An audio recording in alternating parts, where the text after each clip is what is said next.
দেখুন, মাত্র 3 মাসেই তৃণমূল কংগ্রেসের প্রতি যে মোহ ছিল কোয়েল মল্লিকের, তা বোধহয় ভঙ্গ হয়ে গেল। তার কারণ 6 এপ্রিল রাজ্যসভার সাংসদ পদে শপথ নেন কোয়েল মল্লিক, আর আজ তৃণমূলের সাংসদ পদ থেকে ইস্তফাও দিয়ে দিলেন। গত 11 জুন ইমেলে রাজ্যসভার সাংসদ পদে ইস্তফা দেন কোয়েল মল্লিক। তবে রাজ্যসভার চেয়ারম্যানের নির্দেশে এবারে সশরীরে পদত্যাগপত্র জমা। দেখুন, শুধু যে কোয়েল মল্লিক ইস্তফা দিয়েছেন তাই নয়, কোয়েল মল্লিক ইস্তফা দেওয়ার আগে এবং আমরা যে খবর পাচ্ছি, বিজেপি ভূপেন্দ্র যাদবের সঙ্গে দেখা করে তারপর ইস্তফা দিয়েছেন কোয়েল মল্লিক। এই ঘটনাকে কেন্দ্র করে রাজনৈতিক জল্পনা কিন্তু একটা অন্যদিকে মোড় নিচ্ছে। কোয়েলের ইস্তফা রাজ্যসভায় তৃণমূলের সাংসদ সংখ্যা কমে দাঁড়ালো নয়। রাজ্যসভার সাংসদ পদে ইস্তফা দিয়েছেন কোয়েল মল্লিক, তার মানে কালীঘাট তৃণমূলের আরও একজন সাংসদ হাতছাড়া হলো। এপ্রিলে সাংসদ হয়েছিলেন আর জুলাইয়েই ইস্তফা দিলেন কোয়েল মল্লিক।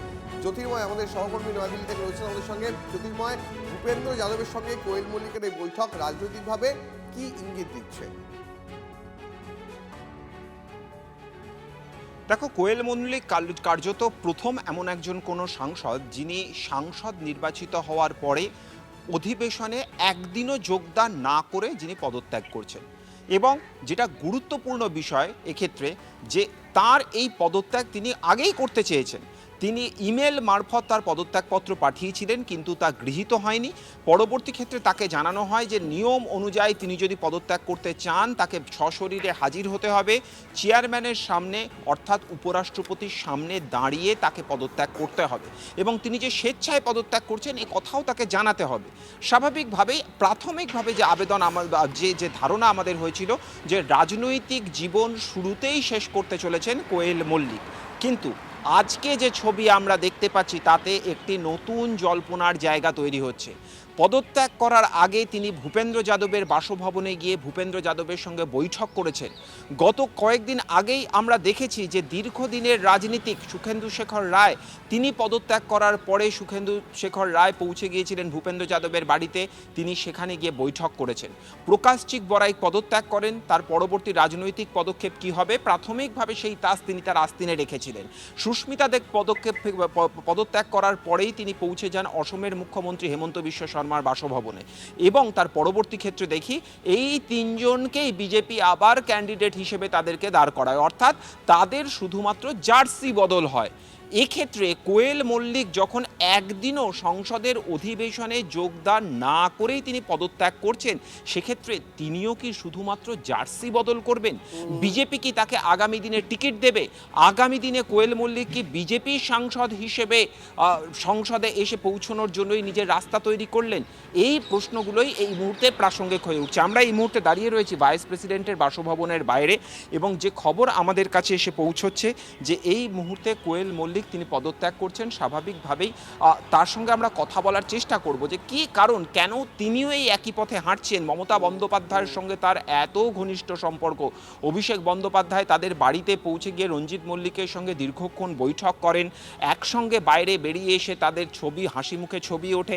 আজ রাজনৈতিক পালাবদলের পর কেন কোয়েল মল্লিক তৃণমূলের পাশ থেকে সরে যাওয়ার সিদ্ধান্ত নিচ্ছেন, এই প্রশ্নগুলোই প্রাসঙ্গিকভাবে সামনে আসবে। এবং আরেকটি প্রশ্ন এক্ষেত্রে থেকে যাচ্ছে, শুধুই কি কোয়েল মল্লিক, অর্থাৎ সংখ্যা কি 9ই থেমে থাকবে, নাকি আগামী কয়েকদিনে আবার নতুন করে আমরা অন্তত 2জন বা 3জন সাংসদকে দেখতে পাবো যে পদত্যাগ করছেন? কারণ এর বেশি সাংসদ কিন্তু কখনোই পদত্যাগ করবেন না। তার কারণ, যদি বেশি সংখ্যায় অন্তত 5জন সাংসদ যদি পদত্যাগ করেন, তাহলে সেক্ষেত্রে একটা আসন।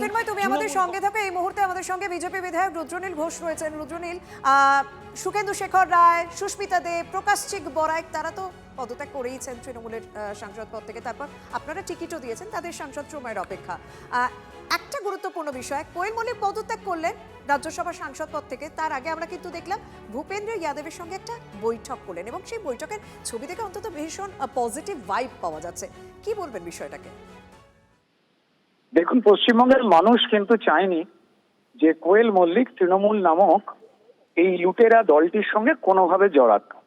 কোয়েল মল্লিক কোনোদিনই রাজনীতি বা এই ধরনের কাজের সঙ্গে যুক্ত নন, এবং তাকে ভালো মানুষ হিসেবে সবাই জানে, শুধুমাত্র সুঅভিনেত্রী হিসেবে নয়।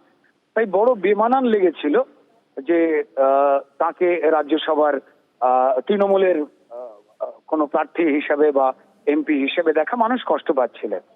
তো আমি নিজে প্রথমেই বলেছিলাম যে বোধহয় উনি ভুল সিঁড়িতে পা দিলেন, তিনি বোধহয় রিয়েলাইজ করবেন। আমার নিজের মনে হয় যতটুকু কোয়েল মল্লিককে আমরা চিনি, জানি, ভালোবাসি, একই আমরা সহকর্মী, তো সেই ক্ষেত্রে বারবার এটা মনে হয়েছিল, শুধু আমাদের নয়, নিরপেক্ষভাবে পশ্চিমবঙ্গের সমস্ত মানুষের। তো যাই হোক, সেইখান থেকে তিনি বেরিয়ে এসেছেন, এটাতে পশ্চিমবঙ্গের মানুষ খুশি হয়েছে। বাকিটা তিনি কি করবেন একজন পরিণত মানুষ হিসেবে, একজন ভালো মানুষ হিসেবে, এটা তার একান্তই ব্যক্তিগত সিদ্ধান্ত। ধন্যবাদ। আমরা ওই খবরের দিকেই নজর রেখেছি। কোয়েল মল্লিকের পদত্যাগ স্বাভাবিকভাবে রাজ্য রাজনীতিকে নতুন করে একটা বার্তা দেয় কিনা, কারণ সাংসদ সংখ্যা তো ক্রমশই কমছে আস্তে আস্তে তৃণমূলের, আর সেই সাংসদ সংখ্যা যখনই কমছে তখন আমরা দেখছি বিজেপি সাংসদ সংখ্যা এক এক করে বেড়ে যাচ্ছে। আমরা একবার হিসাবটা এই মুহূর্তে স্ক্রিনে দেখাচ্ছি দর্শকদের জন্য। তৃণমূল কংগ্রেসের সাংসদের সংখ্যা 13 থেকে কমতে কমতে 9 এসে দাঁড়িয়েছে, কিন্তু যেটা জ্যোতির্ময় আমাদের সঙ্গে রয়েছে, সরাসরি একবার জ্যোতির্ময়ের সঙ্গে কথা বলে জানার চেষ্টা করবো। জ্যোতির্ময়, সংখ্যাটা কি 9 এসে থামবে নাকি এই সংখ্যা আরো কমতে পারে রাজ্যসভায়? একদমই, দেখো যে বিষয়টার দিকে আমাদের নজর থাকছে তা হচ্ছে যে শুধুমাত্র কোয়েল মল্লিক নয়, যে খবর আমাদের কাছে রয়েছে যে রাজ্যসভার তৃণমূলের আরও কয়েকজন সাংসদ তারা পদত্যাগ করতে পারেন। তার কারণ হচ্ছে এই মুহূর্তে দাঁড়িয়ে যেদিকে নজর থাকছে আমাদের, যে 3 জন সাংসদ প্রাথমিকভাবে পদত্যাগ করেন, প্রকাশজিৎ বড়াইক, সুখেন্দু শেখর রায় এবং তার পাশাপাশি পদত্যাগ করেন সুস্মিতা দেব।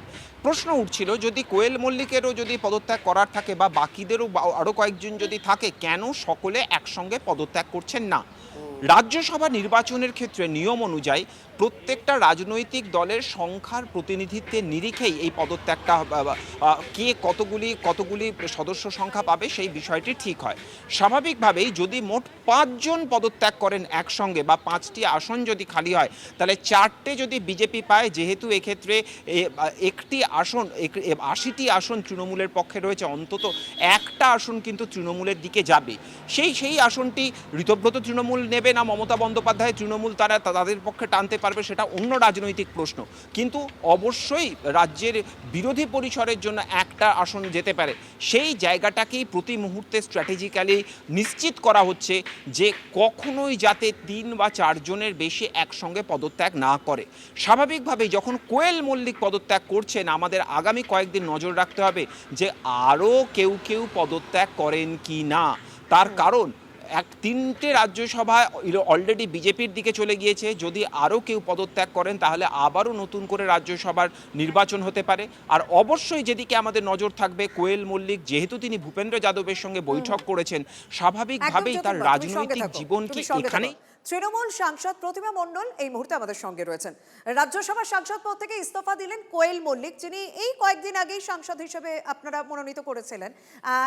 কিন্তু বিষয়টা হচ্ছে তিনি পদত্যাগ করার আগে, ইস্তফা দেওয়ার আগে তিনি বিজেপি নেতা ভূপেন্দ্র যাদবের সঙ্গে একটা মিটিং করেন। কি মনে হচ্ছে, সুখেন্দু শেখর রায়, প্রকাশজিৎ বড়াইক, সুস্মিতা দেবের পথেও কি এই কোয়েল মল্লিক হাঁটবেন? আপনাদের তো সাংসদ সংখ্যা ক্রমশ কমছে রাজ্যসভায়, 9 জনে এসে দাঁড়ালো।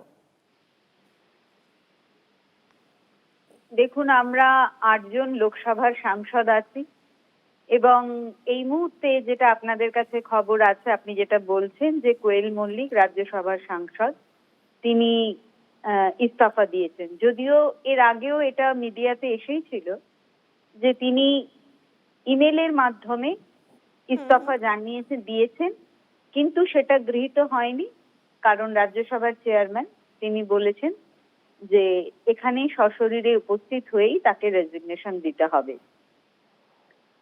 তাহলে যখন এটা দিলেন এবং তারপরে এতদিন কেন কোয়েল মল্লিক সময় নিলেন সেটা তিনিই বলতে পারবেন, কারণ ইমেলে তিনি অনেক আগেই দিয়েছিলেন।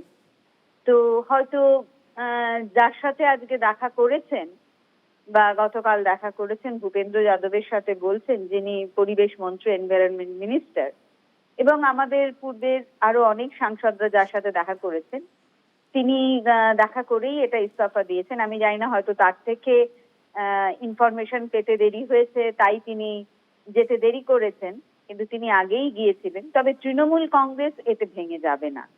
21শে জুলাই নেত্রীর ডাকে আমরা সকলেই সেখানে যাব। প্রত্যেকটি বাংলার মানুষ আজ আজকের এই লড়াইয়ের দিনে মমতা বন্দ্যোপাধ্যায়ের পাশে আছে প্রতিবাদী রাজ্যসভায় এবং সাংসদ থাকবে। সংখ্যা কমছে, আপনাদের 13 ছিল, সেখানে 9 হচ্ছে। কি অসম্ভব কথা দেখুন, বিজেপি তাদের নিজেদের লোক পাচ্ছে না, তৃণমূলের লোকদের নিয়ে চলে যাচ্ছে। রাজ্যসভায় সাংসদ করতে হলে তাদের তো অন্যভাবে, তাদের সংখ্যা রয়েছে এখন বর্তমানে এমএলএদের যে সংখ্যা, তাতে তো তারা অন্যদেরকেও নির্বাচিত করে মনোনীত করে সেখানে পাঠাতে পারতেন। হঠাৎ তৃণমূলের লোকজনদের কেন দরকার হলো এটা আমি বলতে পারবো না, কারণ এই তৃণমূলদের সম্পর্কেই তারা নির্বাচনের সময় তারা নানান রকমের কুকথা বলেছে, প্রচার করছে এবং বর্তমানেও করে চলেছে। কিন্তু যারা ওখানে চলে যাচ্ছে তারা তখন ওয়াশিং মেশিন হয়ে যাচ্ছে, তারা পরিষ্কার একদম তুলসী পাতার মতো পবিত্র হয়ে যাচ্ছে কি করে, সেটা আপনাদের মাধ্যমে আপনারা নিজেদেরকেই জিজ্ঞাসা করুন না। এবং বাংলার মানুষও কিন্তু আগামী দিনে সেই প্রশ্নটাই করবে বেশ। তাদের কাছে, যে ভারতীয় জনতা পার্টিতে না গেলে তারা সকলে চোর, তাদেরকে ডিম ছোড়া যাবে, কিন্তু ভারতীয় জনতা পার্টিতে যোগদান করলে তারা সকলেই খুব পবিত্র গঙ্গা জল হয়ে যায়। কি করে হয় এই ম্যাজিক সেটা তারাই বলতে পারবে। বেশ, অনেক ধন্যবাদ। আমরা কথা বললাম তৃণমূল সাংসদ প্রতিমা মণ্ডলের সঙ্গে এবং তিনি স্বাভাবিকভাবেই বলছেন যে তৃণমূলের লোক নিয়ে বিজেপির সাংসদ সংখ্যা বাড়ানো একটা কৌশল। আরও একবার জানাবো আপনাদের, 6 এপ্রিল শপথ, মাত্র 3 মাসেই তৃণমূলের মোহভঙ্গ কোয়েল মল্লিকের। রাজ্যসভায় তৃণমূলের সাংসদ পদ থেকে ইস্তফা দিলেন কোয়েল। জুনেই ইমেলে রাজ্যসভার সাংসদ পদে ইস্তফা দেন। রাজ্যসভার চেয়ারম্যানের নির্দেশে এবার সশরীরে পদত্যাগপত্র জমা। রাজ্যসভার সাংসদ পদে ইস্তফা দিয়েই বিজেপি নেতা ভূপেন্দ্র যাদবের সঙ্গে বৈঠকও করলেন কোয়েল মল্লিক। আমাদের সঙ্গে অধ্যাপক এবং রাজনৈতিক বিশ্লেষক ঝন্টু বড়াইক রয়েছেন টেলিফোনে। ঝন্টুবাবু, আমি একটা খুব বিশ্লেষণ আপনার থেকে চাইছি যে কিভাবে এটা কেন হলো। প্রথম কথা, কোয়েল মল্লিক আচমকা 3 মাসের মধ্যে তৃণমূলের প্রতি মোহভঙ্গই বা কেন হলো, এবং তিনি কি এবার প্রকাশ্যিক বড়াইক, সুখেন্দু শেখরদের মতন বিজেপির রাজ্যসভার সাংসদ হতে চলেছেন? দেখুন, রাজনৈতিক দলগুলোর রবীন্দ্রনাথ ঠাকুরের ভাষায় রাজধর্ম, প্রজাধর্ম এবং রাজনৈতিক ধর্ম তিনটেই থাকে।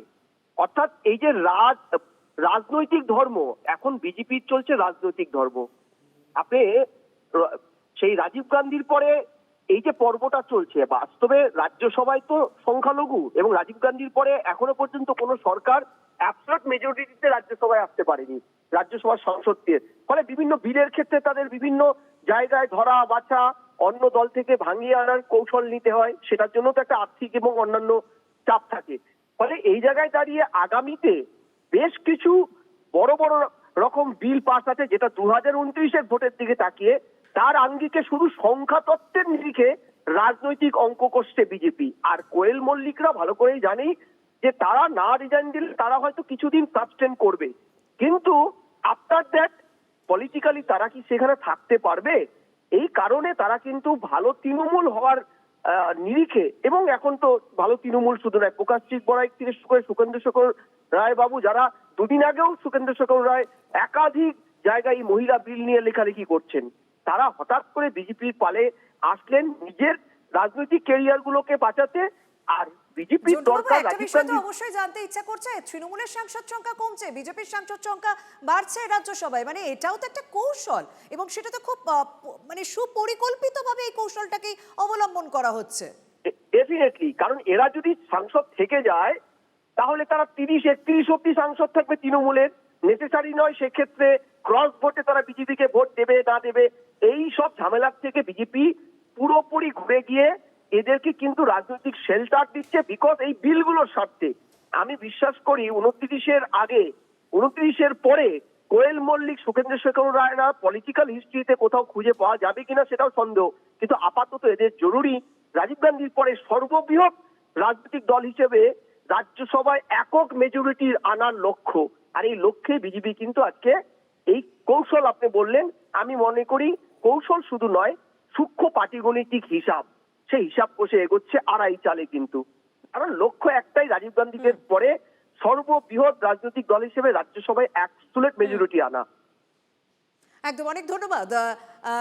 সত্যি বিজেপির সাংসদ সংখ্যা বাড়ছে, কিন্তু একটা তো কথা বলতেই হয়, রাজ্য রাজনীতিতে আমার রাজ্যের প্রেক্ষাপটে বিধায়ক বলো, লোকসভার সাংসদ বলো, রাজ্যসভার সাংসদ বলো, কালীঘাট তৃণমূল, মানে খুব স্পেসিফিক ভাবে বলতে গেলে তৃণমূল নেত্রী মমতা বন্দ্যোপাধ্যায় তিনি কিন্তু নিঃসঙ্গ হচ্ছেন, তিনি একা হচ্ছেন, এবং বারবার কিন্তু এই একা হওয়ার পিছনে দলের নেতারাই অভিষেক বন্দ্যোপাধ্যায়কে দায়ী করেছেন এবং তিনি বলছেন যে তৃণমূল নেত্রী নিরপেক্ষতা বজায় রাখছে না, অভিষেক বন্দ্যোপাধ্যায়ের দোষগুলো হয়তো তিনি দেখতে পাচ্ছেন না। এবং একটা কথা এখানে শর্মিষ্ঠা যেটা বলতেই হয় যে শুধুমাত্র যারা মমতা বন্দ্যোপাধ্যায়কে ছেড়ে ঋতব্রত শিবিরে যাচ্ছেন তারা অভিষেক বন্দ্যোপাধ্যায়কে নিশানা করছেন না, একেবারে কালীঘাটপন্থী তৃণমূল নেতা কল্যাণ বন্দ্যোপাধ্যায় তিনিও নাম না করে ক্যামাক স্ট্রিটকে নিশানা করেছেন। বলেছেন কল্যাণ বন্দ্যোপাধ্যায় তিনি একেবারে পরিষ্কার মিডিয়ার ক্যামেরার সামনে অভিযোগ করছেন যে ক্যামাক স্ট্রিট থেকে দলকে পরিচালনা করা হতো যারা অভিষেকের আত্মসহায়ক। সুমিতের সঙ্গে কার কতটা বোঝাপড়া রয়েছে, সুমিতের সঙ্গে একবার কথা বলতে পারলে তারা পড়তে যেত, এই কথাগুলো বলেছেন কল্যাণ বন্দ্যোপাধ্যায়। এবং কল্যাণ বন্দ্যোপাধ্যায় রিসেন্ট যে বক্তব্যটা আমার সব থেকে স্ট্রাইকিং মনে হচ্ছে সেটা হচ্ছে দলটাকে শেষ করে দিল ক্যামাক স্ট্রিট। সেই বক্তব্যটা একটু পিসিআর কে বলবো চালাতে। এই যে ক্যামাক স্ট্রিটে সুমিত রায়ের সঙ্গে যারা কথা বলতো, বেশি কথাবার্তা বলেছে, অর্গানাইজেশন চলার জন্য যে সমস্ত বেশি কথাবার্তা বলেছে, তাদেরকেও এখন ডেকে ডেকে পুলিশরা যে এই তোমার সঙ্গে ওই শালবনী কেসের সঙ্গে যুক্ত আছো, তুমি বেশি যদি বাড়াবাড়ি করো ঢুকিয়ে দেবো। ক্যামাক স্ট্রিটটা শেষ করে দিল আমাদের দলটাকে শেষ করে দিল ক্যামাক স্ট্রিটটা। আজকে যারা বড় বড় বক্তৃতা দিচ্ছে অভিষেকের বিরুদ্ধে বলছে, 2022-এ যখন আমি বলেছিলাম তখন তো এরাই আমার বিরোধিতা করেছে এবং সেদিনকে মমতাদি আমার পাশে না দাঁড়িয়ে থাকলে আমাকেই হয়তো দলটা ছেড়ে চলে যেত হতো। তোমরাই তো আইপ্যাককে মাথায় তুলেছ, তোমাদের মধ্যে কেউ কেউ সুমিত যদি দুবার কথা বলে তো জীবন ধন্য হয়ে গেছে তোমাদের। আজকে তারা অভিষেকের বিরুদ্ধে বলছে। অভিষেক তো আর যাই হোক অনুব্রত মণ্ডলকে তো গরু চুরি পাথর চুরি করতে বলেনি, অভিষেক তো আর যাই হোক ঋতুব্রত ব্যানার্জিকে রেপ করতে বলেনি। এই যে ইন্ডিভিজুয়াল যেগুলো আছে ক্রিমিনালগুলো আছে ঢুকেছে আজকে, তাদের তো অভিষেক বলেনি, তারা নিজেরা করেছে, কারণ জানে তাদের মাথার ওপর অভিষেক ব্যানার্জি আছে, বাঁচিয়ে দেবে সব জায়গা থেকে। দেখুন কল্যাণ বন্দ্যোপাধ্যায় একা নন, গতকাল আমরা দেখলাম বিধানসভায় গিয়ে তৃণমূল কংগ্রেসের প্রতিষ্ঠাতা সদস্য মদন মিত্র কামারহাটির বিধায়ক তিনিও একেবারে সরাসরি কালীঘাট তৃণমূলের সংস্পর্শ ত্যাগ করেই কিন্তু অভিষেক বন্দ্যোপাধ্যায়কে নিশানা করলেন। কি বললেন মদন মিত্র? মদন বললেন যে ইডির থেকে এবিকে বেশি ভয়। শুনুন। আমি ভয়ে যোগাযোগ করলাম, আমার তো ইডির থেকে ভয় ছিল এবি বেশি। ইডি ধরলে তবু কথা বলে জিজ্ঞেস করবে, ওখানে এবি কখন কোথায় তাড়িয়ে দেবে কি করে দেবে ভগবান জানে। আর আমি ইডিকে অভিষেক বন্দ্যোপাধ্যায় জীবনে যাইনি, আমি 27 মাস জেলে ছিলাম, পার্টির বিরুদ্ধে বলিনি, সমস্ত রকম সহযোগিতা করব, যা বলবে তাই করব। প্রমাণ করুন যে মদন মিত্র টাকা নিয়ে চাকরি দিয়েছে, মদন মিত্র গয়না নিয়ে চাকরি দিয়েছে, একটা কাজ করুন না, এটা প্রমাণ না করে একটা গণভোট করে দিন না বাংলায়। মদন মিত্র যিনি তৃণমূলের শুরুর সময় থেকে একেবারে ছায়াসঙ্গী হিসেবে ছিলেন তৃণমূল নেত্রী মমতা বন্দ্যোপাধ্যায়, তিনিই সরাসরি অভিযোগ করছেন অভিষেক বন্দ্যোপাধ্যায়ের বিরুদ্ধে। কল্যাণ বন্দ্যোপাধ্যায় তিনিও অভিযোগ করছেন অভিষেক আর একটা নাম হলে সমস্যা চলবে না, অনুব্রত মণ্ডল। একদম, এবং সে তো ডিরেক্ট বলেছে যে আমি জেলে গিয়েছি অভিষেক বন্দ্যোপাধ্যায়ের জন্য। গতকাল এই বক্তব্য রেখেছেন। সত্যি একে একে কোথাও নিভিচে দেউটি কথাটা বলা হয় না, সেরকম এক একজন বিধায়কের চলে যাওয়া, এক একজন সাংসদের চলে যাওয়া, কোথাও সেই কথাটাকেই হয়তো প্রমাণ করছে তৃণমূল নেত্রী মমতা বন্দ্যোপাধ্যায় তিনি নিঃসঙ্গ হয়ে পড়ছেন। এই কয়েকদিন আগেই রাজ্যসভায় মনোনয়ন দেওয়া হয় কোয়েল মল্লিককে, তার বাবা রঞ্জিত মল্লিকের সঙ্গে এই অভিষেক বন্দ্যোপাধ্যায় দেখা করতে গিয়েছিলেন, প্রণাম করতে দেখা গিয়েছিল, জড়িয়ে ধরতে দেখা গিয়েছিল, তারপর সেই কোয়েল মল্লিকের নাম ঘোষণা করা হয়। মল্লিক বেরিয়ে এসে বললেন অভিষেককে আমি খুব পছন্দ করি, এই ছেলেটাকে আমার খুব ভালো লাগে, এই ঠিক কোট অ্যান্ড কোট এই কথাটা বলেছিলেন। এবং তার কদিন পরে কোয়েল মল্লিককে রাজ্যসভায় মনোনয়ন দেওয়া হলো। সেই কোয়েল মল্লিকই 3 মাসে তৃণমূলে মোহভঙ্গ হয়ে পদত্যাগ করলেন, ইস্তফা দিলেন। আমাদের সঙ্গে রয়েছেন প্রতিনিধি জ্যোতির্ময়ের সঙ্গে কথা বলতে হবে। জ্যোতির্ময়, আমি যদি জাতীয় রাজনীতির বিষয়টাই তুমি ভালোভাবে ব্যাখ্যা করছিলে যে কিভাবে তৃণমূলের ঘর ভাঙিয়ে নিজেদের ভিত শক্ত করছে বিজেপির রাজ্যসভার অন্দরে, কারণ বেশ কিছু গুরুত্বপূর্ণ বিল পেন্ডিং রয়েছে সেগুলো আনার ভাবনা রয়েছে। সত্যিই তো 29-এর পর 31-এর পর যারা তৃণমূল থেকে বিজেপির টিকিটে সাংসদ হচ্ছেন তাদের কোনো রাজনৈতিক ভবিষ্যৎ থাকছে? দেখো, এক্ষেত্রে দুটি বিষয় রয়েছে। এক, বিজেপিকে মাথায় রাখতে হচ্ছে যে তারা যে পরিবর্তনের ম্যান্ডেট পেয়েছেন সেই পরিবর্তনের ম্যান্ডেট গিয়েছে তৃণমূলের বিরুদ্ধে রাগ, ক্ষোভ, মানুষের অভিযোগ, তার প্রেক্ষিতে। স্বাভাবিকভাবেই তৃণমূলের যে নেতাদের বিরুদ্ধে রাগ, ক্ষোভ, অভিযোগ মানুষের ছিল, যার প্রেক্ষিতে এই নির্বাচনী ফলাফল, সেই নেতাদের যদি বিজেপি আজকে জায়গা দেয়, স্বাভাবিকভাবেই বিজেপির বিরুদ্ধেও সেই একই রাগ, ক্ষোভ আগামী দিনে মানুষের প্রতিফলন হবে। যে ইমেজ নিয়ে বিজেপি আজকে ক্ষমতায় নিজেদের দৌড় শুরু করছে, প্রথমেই সেই ইমেজ ধাক্কা খাবে। কিন্তু অপর দিক থেকে বিজেপির একটি রাজনৈতিক স্ট্র্যাটেজি রয়েছে। বাংলার রাজ্য রাজনীতিতে তৃণমূল কংগ্রেসের যাবতীয় শক্তি, যাবতীয় সাংগঠনিক ভিত্তি এবং সংসদীয় পরিকাঠামোয় তাদের যে ভিত্তি, সমস্ত কিছু তারা শেষ করে দিতে চাইছে। আর এই শেষ করে দিতে চাওয়ার পদক্ষেপ হিসেবেই কিন্তু একের পর এক রাজ্যসভার সাংসদদের পদত্যাগ এবং তার পাশাপাশি লোকসভা থেকে এনসিপিআই নাম নিয়ে তৃণমূলের 20 জন সাংসদের বেরিয়ে যাওয়া, প্রত্যেকটা ঘটনা প্রবাহ একটার সঙ্গে আরেকটা ইন্টারলিঙ্কড। আর ঠিক এই প্রেক্ষাপটেই উঠে আসে কোয়েল মল্লিকের নাম। কোয়েল মল্লিক তিনি এমন একজন সাংসদ যিনি সাংসদ নির্বাচিত হওয়ার পরে একদিনও অধিবেশনে যোগদান না করেই যাকে পদত্যাগ করতে হলো। কেন বলছি আমরা পদত্যাগ করতে হলো? তার কারণ তিনি পরিস্থিতির শিকার। রাজ্যে যখন রাজনৈতিক পালাবদল হয়েছে সেই প্রেক্ষাপটে দাঁড়িয়ে তিনি হয়তো প্রকাশ্যে বলবেন যে তিনি স্বেচ্ছায় পদত্যাগ করেছেন, কিন্তু এই প্রেক্ষাপট যে তৃণমূলের সাংসদ হিসেবে তার পথ চলার প্রতিকূল পরিস্থিতিতে দাঁড়াচ্ছে সে কথা বলার অপেক্ষা রাখে না। স্বাভাবিকভাবেই এবারে কোয়েল মল্লিকের রাজনৈতিক জীবন কি শুরুতেই তাহলে শেষ হয়ে গেল? এই প্রশ্নটাই প্রাসঙ্গিকভাবে আসছে। কিন্তু আজকে যখন তিনি পদত্যাগ করলেন, এই খবর আমরা চালাচ্ছি, একই সঙ্গে ডাবল উইন্ডোতে আমাদের যে খবর দেখাতে হচ্ছে তা হচ্ছে তিনি বৈঠক করলেন ভূপেন্দ্র যাদবের সঙ্গে।